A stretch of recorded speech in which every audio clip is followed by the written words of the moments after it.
Hey everyone, welcome back. Today we are diving into a question that hits a lot of parents right in the chest. Do I feel guilty when I spend money on my kids? Before we jump in, let me just say, if you've ever hesitated before swiping your card, if you ever sat in the car after buying something thinking, was this too much? Should I hide those purchases? You are not alone. We're going to break this down honestly, without shame, without judgment, and with a whole lot of clarity.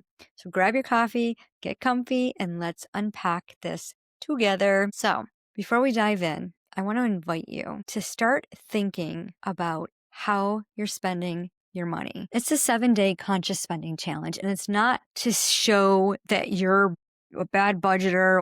It's to show you exactly how you're spending your money, what's driving your purchases. The first thing you do is you take your Money Archetype Quiz and you find out what's behind those decisions. Then you dive into 7 days of just tracking in a very simple format what you're spending your money on, just to bring awareness. This is in the Smell of Money school community, where we start to change our relationship with money to build confidence and financial security. Join today at idatemoney.com/smellthemoney. The link is in the show notes. So let's dive right into this guilt loop. Raise your hand if you've ever felt guilty after spending money on your children. You give up something so they can have something. Yeah, it starts to make you feel a little bit uncomfortable. So here's the funny part. Buying something for ourselves, we debate, we question, we drag out the decision. But buying something for our kids, sometimes we say yes without even thinking about where the money's going to come from. It's so fast, our brain doesn't even get a chance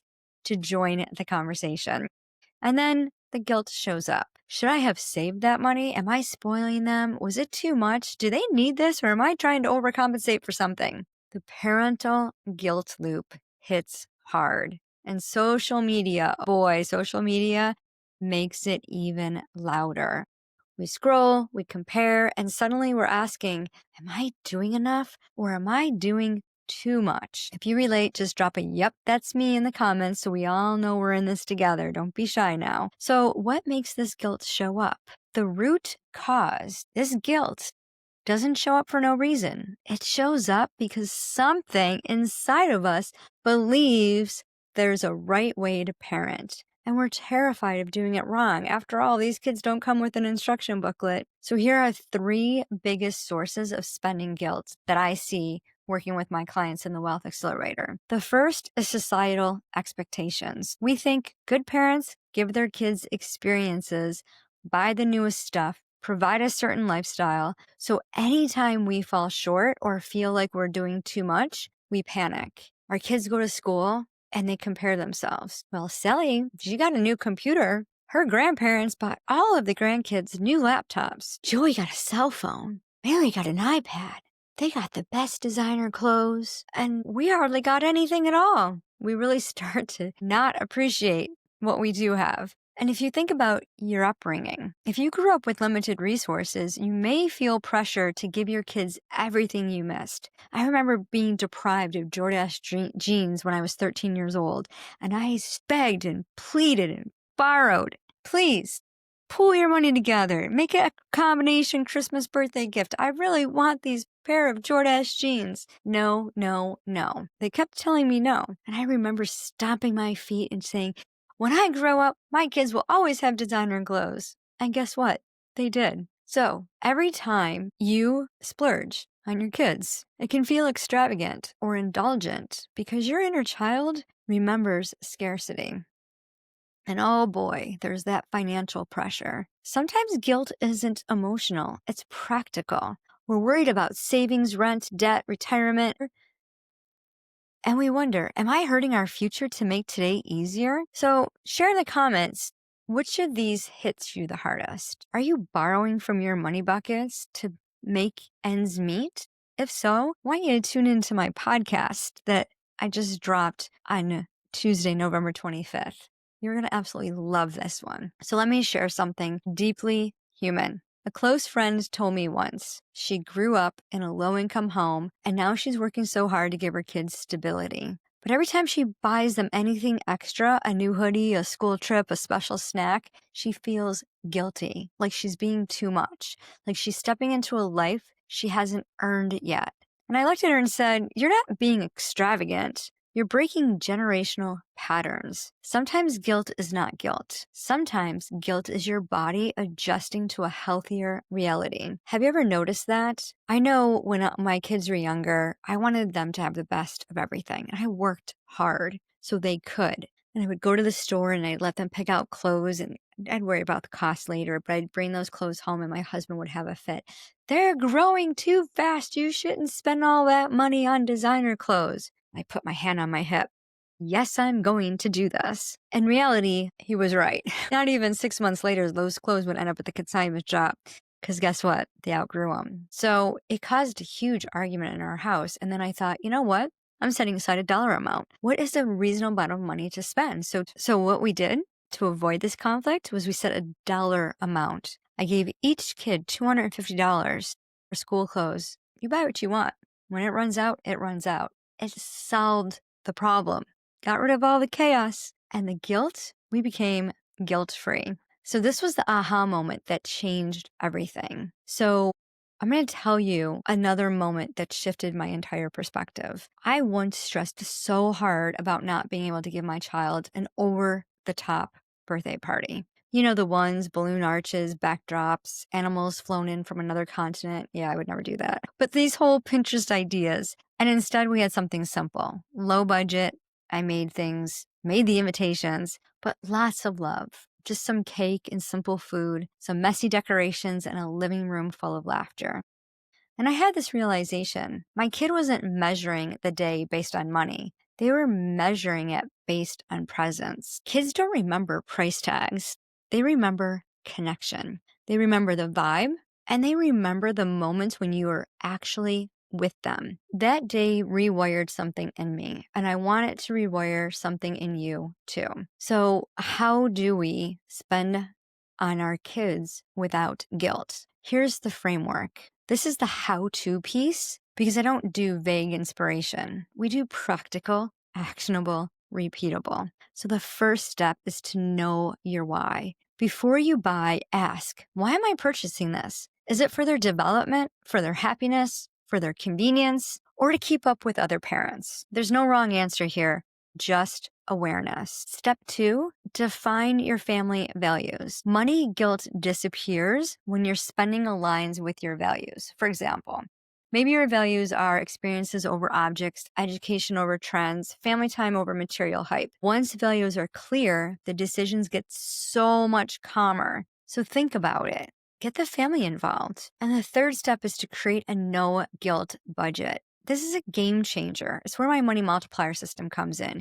You create money buckets for what you desire. You set up a system to live the life that you desire, guilt-free, because you plan for it. Set aside an amount each month specifically for kids' experiences or items. Give each kid their own money bucket. Let them contribute to it. And when that money is spent, it's guilt-free. You planned for it. You honored your budget. You honored your intentions. You created the perfect spending plan. And the final step is the comparison exposure. You don't owe your child someone else's lifestyle. Mute the pressure, mute the noise, mute the highlight reels masquerading as reality. Teach your kids the value of joy and money. And this is where generational wealth begins. Not with the comparison, not with the money, but with the mindset, with the values. Creating true wealth by showing them to make thoughtful decisions.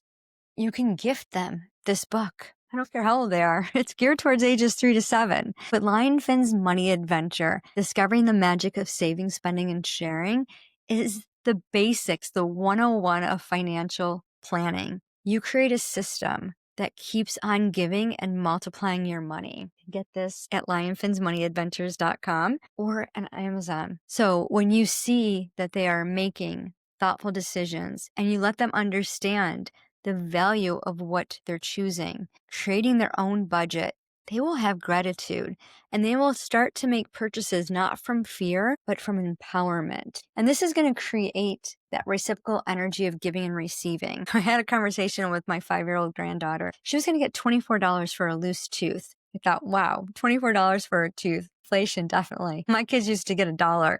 So I said, wow, I go, that's a lot of money. What are you going to do with the $24? She goes, well, I don't know. I go, read the book that grandma got you, LionPhin's Money Adventure. And remember what it said. She goes, save, spend, and share. I go, yes. And she goes, okay, I'll save some. And then, but what can I spend it on? I go, whatever you want. I go, but remember to share some too. She goes, well, I don't know if I want to share some because what if I share it and that other person, doesn't do the right thing with it? That made me laugh.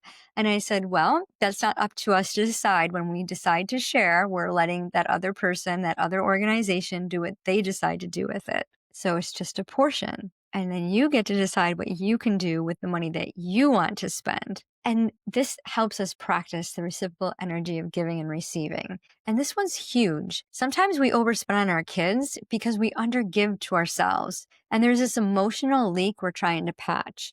Learning to receive, rest, joy, boundaries, self-care helps us spend more intentionally everywhere else. And why does this actually matter? Because I wish every parent could hear your presence is worth more than anything you could ever buy. Your kids want you, your laughter, your attention, your stories, your love. And money amplifies experiences. It doesn't define them. You can either spend money with anxiety or spend it with alignment.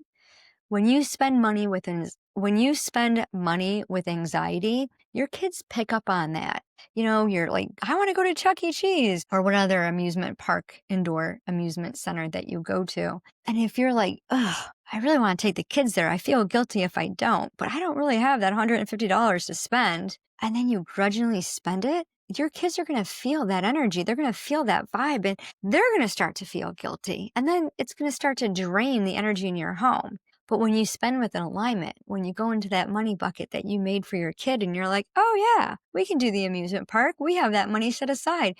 Let's go have fun. That is an alignment. And when you're in alignment, you feel refreshed. You're nourished. So here's your takeaway for today. It is absolutely okay to spend money on your kids. It's okay to spend money on yourself. And it's absolutely okay to release that guilt that doesn't serve your family anymore. So I would love to hear from you. What's one moment where you felt guilty spending money on your kids? And what do you think that guilt was really about? Share it in the comments. Your story may be exactly what another parent needs to hear. And if you want more videos on mindful parenting, money psychology, and building a life you feel good in, make sure to watch my next episode. We're going deeper into practical strategies that navigate the emotional and financial sides of parenting. And if you're ready to take the next step, join the Smell of Money. You'll go in for free, find out who your money archetype is, and then take the 7-day conscious spending challenge. Know where you're at. So when you create those money buckets, you're designing the lifestyle of your dreams. Because remember, it doesn't matter how much money you have, it's what you do with it.